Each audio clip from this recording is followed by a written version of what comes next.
पूंछ खड़ी हो समझ लो अलर्ट। हाँ उधर लगाते हैं, उधर का दिखेगा ये फटे। पीछे ले लो।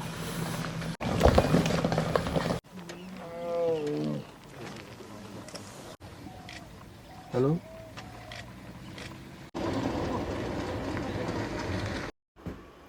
मैं अभी हूँ पन्ना टाइगर रिजर्व में और मैं जा रहा हूँ अपनी 4th सफारी पर।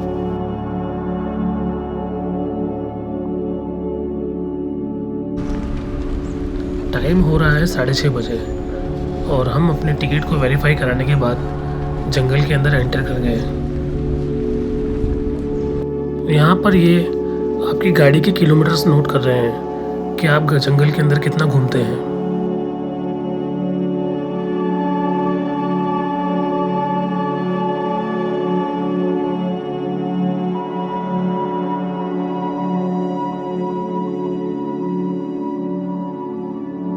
और इसी के साथ हम जंगल में एंटर हो गए। सबसे पहले हम केन नदी के उस एरिया की तरफ जाएंगे जहाँ कल हमें टाइगर साइटिंग हुई थी। और दोस्तों, अगर आपने पन्ना सीरीज़ का एपिसोड 1 और 2 नहीं देखा है तो उसका लिंक मैं डिस्क्रिप्शन में डाल दूँगा, आप वहाँ जाके देख सकते हैं। और दोस्तों, आज पन्ना में मेरा ये आखिरी दिन है, तो मेरी लास्ट सफारी है पन्ना के अंदर। देखते हैं आज टाइगर साइटिंग होती है या नहीं। पन्ना टाइगर रिजर्व मध्य प्रदेश के पन्ना और छतरपुर ज़िले में स्थित है और 1981 में इसे एक वन्यजीव अभयारण्य के रूप में घोषित किया गया था। पन्ना का टोटल एरिया 542 स्क्वायर किलोमीटर है और इसको 25 अगस्त 2011 को बायोस्फीयर रिजर्व के रूप में भी नामित किया गया। हम थोड़ा दूर आगे गए ही थे कि हमारे गाइड ने हमें बताया कि शायद अंदर से पीकॉक की कॉल हो रही है, शायद लेपर्ड हो सकता है, तो हम थोड़ा वेट करने लग गए वहाँ पर।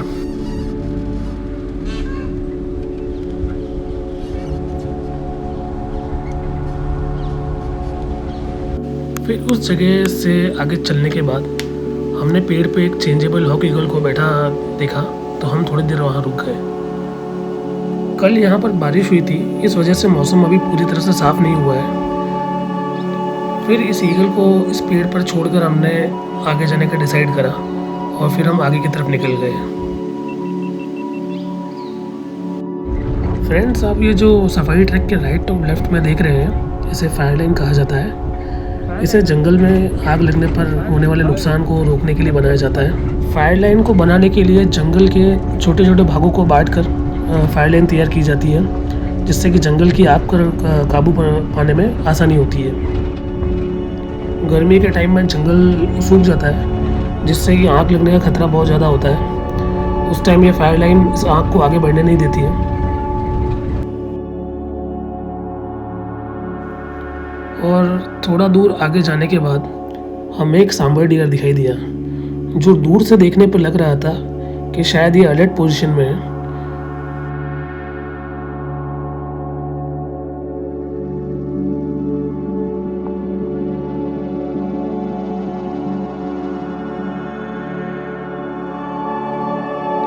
पर काफ़ी देर वहाँ वेट करने के बाद हमें लगा कि ये सिर्फ खड़ा है, क्योंकि इसने अभी तक कोई कॉल वॉल नहीं की है। तो उसके बाद हम इस सांबर को यहीं पर छोड़कर आगे की तरफ चल गए। दोस्तों, पन्ना का उल्लेख अपने महाभारत के अंदर भी देखने को मिला है। बताया जाता है कि पांडवों ने जो अपना अधिकांश समय था वो पन्ना के अंदर ही व्यतीत किया था।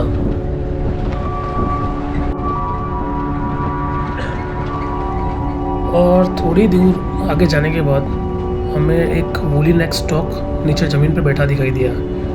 शायद वो खाना ढूंढ रहा था। वूली नेक स्टॉक, इसे छोटी मोटी वाटर बॉडीज़ और वेटलैंड्स पे भी देखा जा सकता है। इसका खाना मुख्य रूप से छोटी मछलियाँ, कभी कभी कीड़े और छोटे सांप या फिर छोटे इंसेक्ट्स भी खाते हुए देखा गया है इसे। ये शायद यहाँ पर खाने की तलाश कर रहा था और काफ़ी देर इसे देखने के बाद हमने आगे जाने का डिसाइड करा। दोस्तों, पन्ना को 2008 में बाघ विहीन घोषित कर दिया गया था। यहाँ के सारे टाइगर एक्सटिंक्ट हो गए थे और आज जो हम पन्ना के अंदर टाइगर देख रहे हैं, इसका पूरा क्रेडिट जाता है श्रीनिवास मूर्ति सर को। उन्हीं के अथक प्रयासों की वजह से आज टाइगर पॉपुलेशन में इतना इजाफा हुआ है। पन्ना के अंदर टाइगर के ख़त्म हो जाने के बाद मार्च 2009 में 2 फीमेल टाइगर्स बांधवगढ़ से और 2 फीमेल टाइगर्स कान्हा राष्ट्रीय उद्यान से और 1 मेल टाइगर पेंच राष्ट्रीय उद्यान से वापस पन्ना के अंदर स्थानांतरित किया गया। उसमें से 1 मेल टाइगर जो पेंच से लाया गया था वो बार बार पन्ना को छोड़कर पेंच की तरफ मतलब पलायन कर रहा था। फिर हम अपने गाइड मिस्टर संतोष जी, जिन्हें 25 ईयर्स का अनुभव है यहाँ पर, उनसे पूछने लगे कि क्या क्या परेशानी टाइगर को जब रिलोकेट किया था तब आई थी। पेंच से ना? पेंच से सर।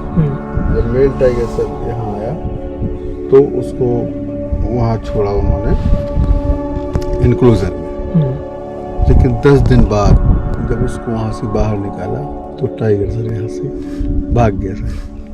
और सर बाई हेलीकॉप्टर लेके आए थे और वो नदी क्रॉस करके वो पेंच की तरफ ही जा रहा था सर। और उसके पीछे फील्ड डायरेक्टर खुद मूर्ति साहब और 70 लोगों का स्टाफ, 4 हाथी पीछे पीछे सर। लेकिन टाइगर सर लौटने का नाम न ले। 4 हाथियों ने बहुत कोशिश की लेकिन सर टाइगर लौटा नहीं। इसके बाद क्या होता है, तेंदुखेड़ा नाम का स्थान है सागर के पास, वहाँ उसने बैल का शिकार किया गन्ने के खेत में। तो जब मूर्ति साहब अपने 4 हाथी ले गए सर वहाँ गन्ने के खेत में, तो जो गन्ने के खेत का मालिक था उसने मना कर दिया। बोले आपके 4 हाथी गन्ने के खेत में जाएंगे तो फसल तो चौपट हो जाएगी सर। मूर्ति साहब बोले कितना होता है तुम्हारा फसल का? बोले 5 लाख। और 5 लाख का तुरंत चेक किया और वहाँ उसको ट्रैंक्लाइज किया और ट्रैंक्लाइज करके वापस पन्ना ले गया सर। T3 टाइगर को, T3 को सर। और इसके बाद क्या होता है, उसको बाहर नहीं निकाला सर। फिर मूर्ति साहब गए भोपाल में वन विहार के नाम से जो है, वहाँ से फीमेल टाइगर का यूरिन लेके आए सर। इसके बाद उन्होंने क्या किया, एक घास कटवाई सर। घास कटवा के उन्होंने इनक्लोजर से घास डालना शुरू किया सर। और जहाँ T1 टाइगर थी वहाँ तक उन्होंने घास डलवाई सर। और इसके बाद जो यूरिन लेके आए थे उसको उन्होंने उसमें स्प्रे किया सर। फिर T3 टाइगर को बाहर निकाला तो वो स्मेल करते करते T1 के पास पहुँच गया सर। इसके बाद 2010 16 अप्रैल 4 बच्चों को T1 ने जन्म दिया सर जी। कहाँ? वल्चर पॉइंट पर जो अंदर की तरफ है, हाँ, वहाँ 4 बच्चों को जन्म दिया। इसके बाद फिर जो T2 फीमेल टाइगर थी उसने 3 बच्चों को जन्म दिया। तो 2010 से आज की डेट में अपने सर 80+ टाइगर है सर। 80+ टाइगर, हाँ। फिर उसके बाद सर अपना बढ़ गया सर। लेकिन उन्होंने 5 साल से बहुत मेहनत की। मूर्ति साहब ने बहुत मेहनत की। बहुत सादा सिंपल आदमी थे वो सर, अकेले रहते थे सर गाड़ी में हमेशा। और जब वहाँ से निकले वो ऑफिस से तो उन्होंने कभी ड्राइवर को नहीं बताया कि कहाँ चलना है। वहाँ से निकल आए, जब 2-4-10 किलोमीटर आ गए फिर उन्होंने बताया कि फलानी जगह चलो।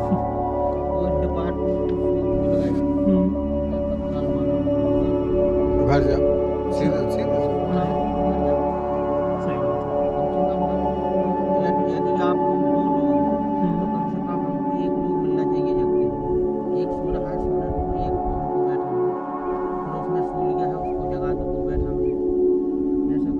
अभी फील्ड ऑफिसर कौन है?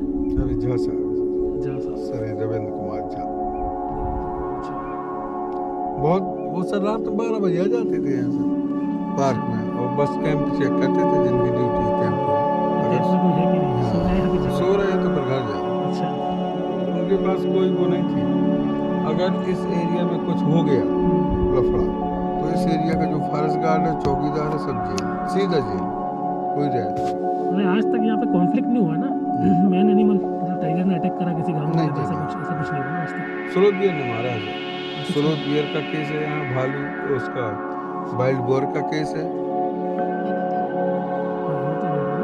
और इसका अपना क्रोकोडाइल का केस है। टाइगर का नाम लेते हैं।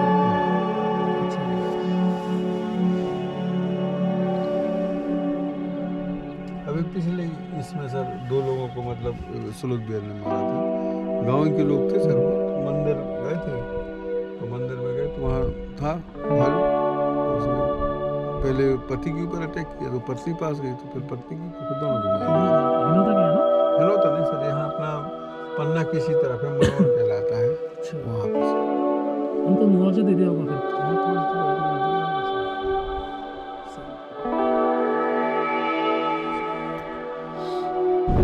दोस्तों, श्रीनिवास मूर्ति सर का जो कार्य है वो एकदम सराहनीय है। मतलब एक टाइम पे जब पन्ना के अंदर टाइगर पूरी तरफ से एक्सटिंक्ट हो गए थे और आज उनकी पॉपुलेशन 85 प्लस हो गई है। और बोलते हैं ना, पन्ना के अंदर अगर आपको टाइगर साइटिंग नहीं हुई है तो सफारी में आप कुछ और ही कर रहे थे। हमारे गाइड संतोष जी से बात करने के बाद अब टाइम था टाइगर को ट्रैक करने का, तो हम फटाफट से आगे की तरफ निकल गए। और थोड़ा दूर आगे चलने के बाद ही हमने वापस से एक सांभर का पेड़ देखा। हमारे गाइड संतोष जी से मूर्ति साहब के बारे में बात करने के बाद हम थोड़ा आगे की तरफ निकल गए। और थोड़ा दूर आगे जाने के बाद हमने देखा एक फीमेल सांभर अपने काफ के साथ है। पन्ना के अंदर सांभरों की एक बहुत हेल्दी पॉपुलेशन है। यहाँ आप उनको आसानी से देख सकते हैं। और यहाँ पर सांभरों का जो साइज़ है वो अदर पार्क्स के मुकाबले थोड़ा ह्यूज है।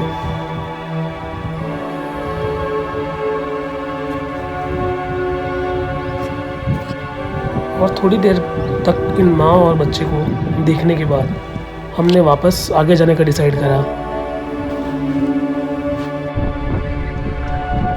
अभी तक जंगल पूरी तरह से शांत है और हमने वाटर बॉडीज़ भी चेक कर ली है, क्योंकि गर्मी के अंदर अधिकतर टाइगर पानी पीने के लिए वहाँ पे आता है या फिर अपने आप को ठंडा करने के लिए वाटर बॉडीज़ के पास जाता है। तो वो भी हम चेक कर चुके हैं और वहाँ हमें कोई टाइगर का पगमार्क या फिर कुछ कॉलिंग वॉलिंग नहीं सुनाई दी है।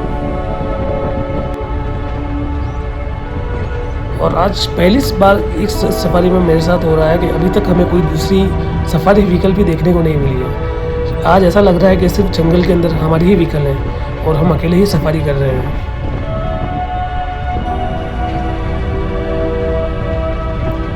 कुछ देर आगे जाने के बाद हमारे गाइड ने हमें बताया कि दूर एक सांबर डियर है जो अलर्ट पोजीशन के अंदर है, और जल्दी से हम उस जगह पहुंच गए।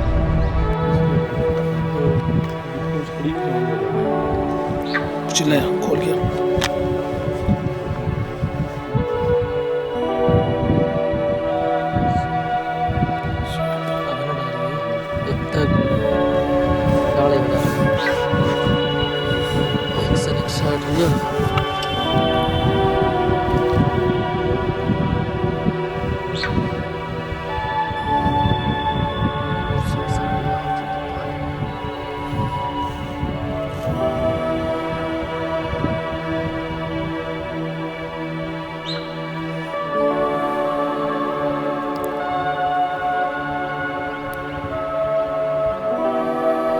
सांबर डियर एक ही डायरेक्शन में देखकर बार बार कॉल कर रहा था, मतलब उसे कुछ वहाँ दिखाई दे रहा है।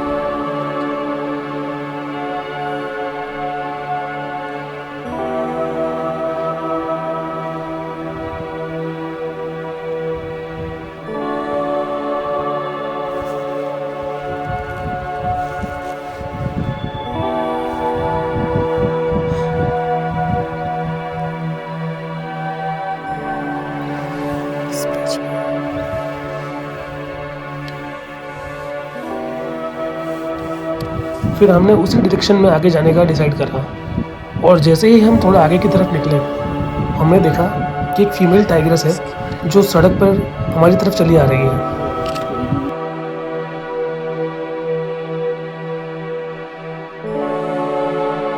और ध्यान से देखने पे पता चला कि ये वही टाइग्रेस है P151 जिसके 4 बच्चे हैं, पर ये हमें अभी अकेली दिख रही है। और सांबर डियर की कॉलिंग सुनकर जो सफारी व्हीकल्स थे दूसरे, वो भी इसी जगह आ गए। और बहुत ज़्यादा भीड़ होने के बाद ये टाइग्रेस जंगल में क्रॉस कर गई। हमारे गाइड ने हमें बताया कि शायद इसने कहीं शिकार किया होगा और ये अब अपने बच्चे के पास जा रही है ताकि अपने बच्चों को उस शिकार के पास ला सके।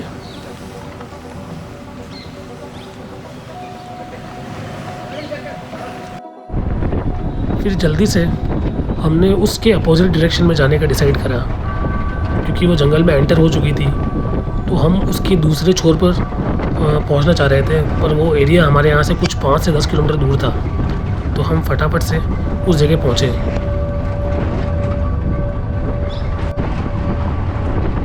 और जैसे ही हम उस एरिया के पास पहुँचे, हमें अचानक से एक डियर की अलार्म कॉल सुनाई दी।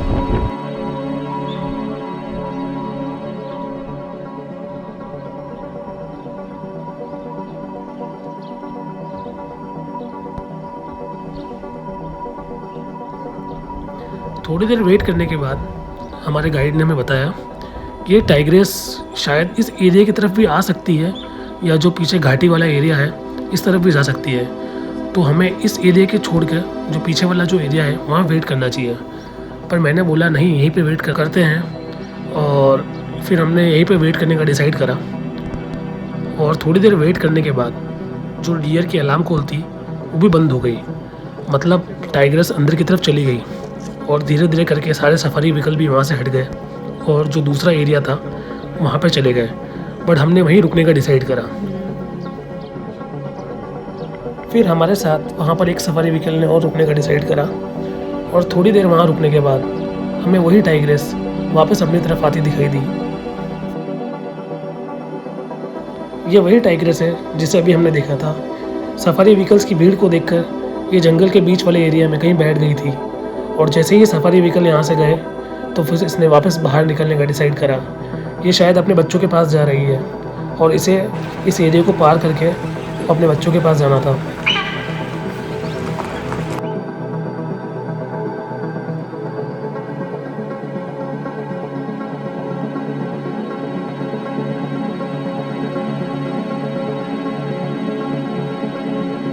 फिर वापस हमारे गाइड और ड्राइवर ने इसे ट्रैक करना स्टार्ट किया और हम इसके अपोजिट डायरेक्शन में चलने लगे जहाँ ये निकल सकती थी, क्योंकि ये शायद अपने बच्चों को लेने के लिए जा रही थी। तो ये बीच में रुकेगी नहीं, कंटिन्यू चलती रहेगी।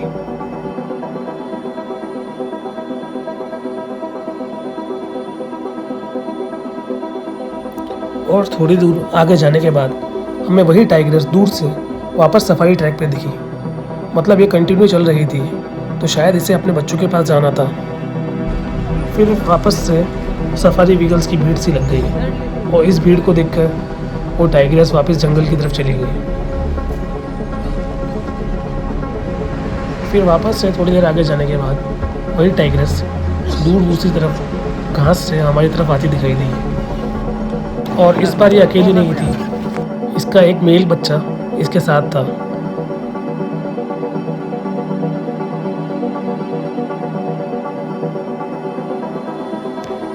ये सिर्फ अभी अपने एक बच्चे के साथ दिख रही है। इसके 3 बच्चे शायद आसपास होंगे या फिर कहीं घास में छुपे होंगे। और ऐसे थोड़ी देर चलने के बाद ये और इसका एक जो मेल बच्चा था वो आगे जाकर एक वाटर बॉडी के अंदर बैठ गए और वहाँ जाकर खेलने लगे। अदर बिग कैट्स के कंपैरिजन में टाइगर को पानी बहुत पसंद होता है। ये अधिकतर अपना टाइम गर्मियों में अपने जो वाटर बॉडीज़ होती है या फिर लेक्स के पास ही बिताएंगे। अभी इस मेल बच्चे की उम्र करीब 1.5 साल है और थोड़े ही दिन में ये अपनी माँ को छोड़कर अपने लिए एक अलग एरिया की तलाश में निकल जाएगा।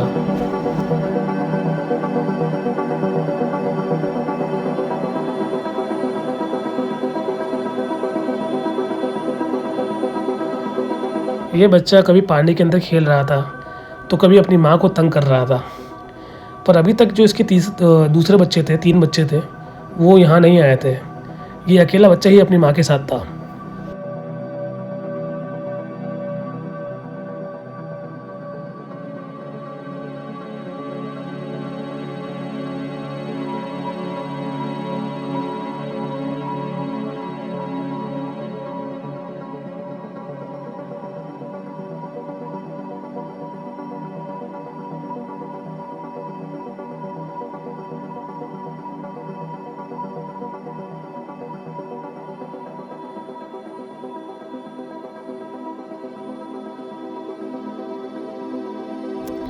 जंगल में अपने प्राकृतिक आवास में इन जानवरों को देखकर एक अलग सा अनुभव होता है।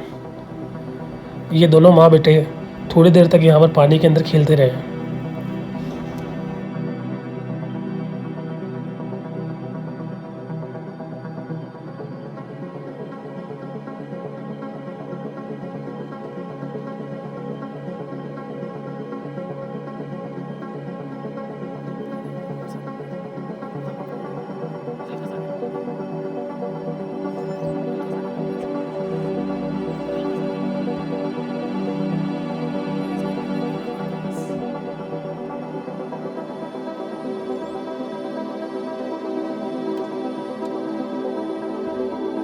फिर ये टाइग्रेस ग्राउल करके अपने जो तीनों बच्चे थे बाकी के उन्हें बुलाने लग गई और ये थोड़ी देर बाद इस पानी से बाहर आ गए।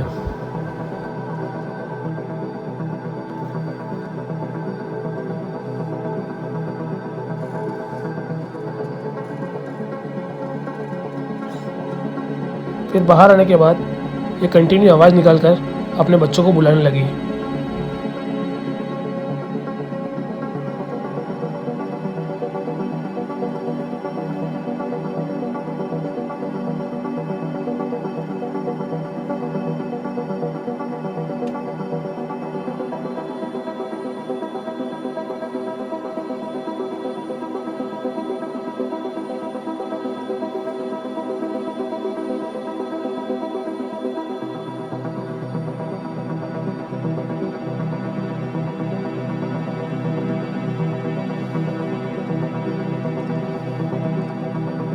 पर जो इसका मेल बच्चा था उसका अभी खेलने का मूड हो रहा था, तो वो बार बार अपनी माँ को परेशान करने के लिए आ रहा था।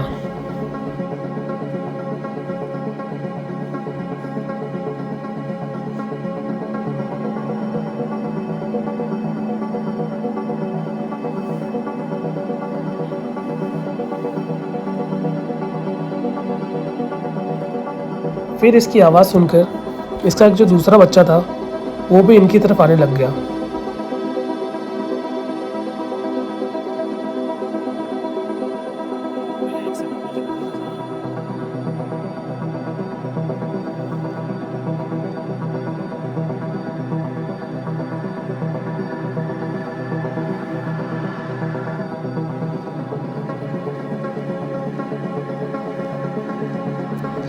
फिर ये थोड़ी देर यहीं पर खेलने लग गए। अभी तक मुझे किसी भी जंगल में इतनी लंबी टाइगर साइटिंग नहीं हुई है।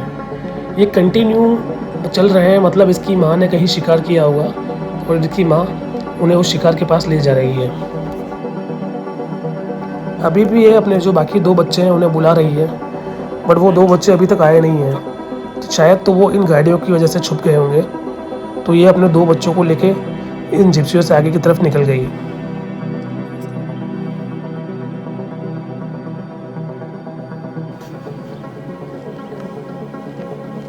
हमारा सफारी व्हीकल बहुत पीछे रह गई थी, तो हमने अपने ड्राइवर को बोला कि फटाफट से जो दूसरे सड़क का एरिया है उस तरफ लें, ताकि टाइगर्स को जो हम अपनी तरफ आते टाइम हेड ऑन शूट कर सकें। फिर वहाँ पहुँचने के बाद भी हम सबसे पीछे की तरफ रह गए, क्योंकि वहाँ पे कुछ सफारी गाड़ियाँ पहले ही लगी हुई थी। तो फिर हम दूर से वापस इन टाइगर्स को इन सफारी ट्रैक पर चलते हुए देखने लगे। मैंने कभी जंगल में किसी टाइगर को इतना लंबा किसी सफारी ट्रैक पर चलते हुए नहीं देखा है। हमें बुरा भी लग रहा था कि हम इतना पीछे रह गए और हम इन्हें ढंग से देख नहीं पा रहे हैं, पर हमने इनकी साइटिंग कर चुके थे। तो फिर हमने वापस से जो दूसरा एरिया था सड़क का उस तरफ जाने का डिसाइड करा।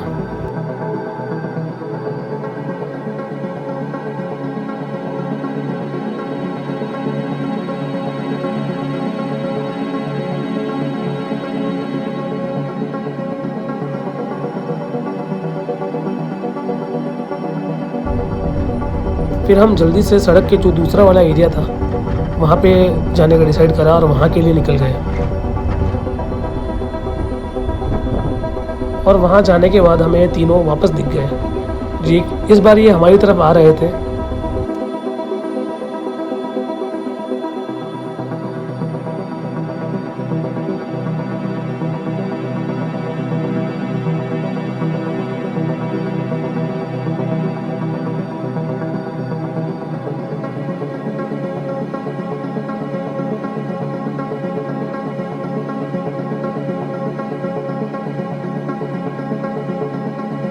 और फिर से सफारी व्हीकल्स ने इनका रास्ता ब्लॉक कर दिया, जिससे इन्हें जाने की जगह नहीं मिली और ये वापस से जंगल के अंदर चले गए।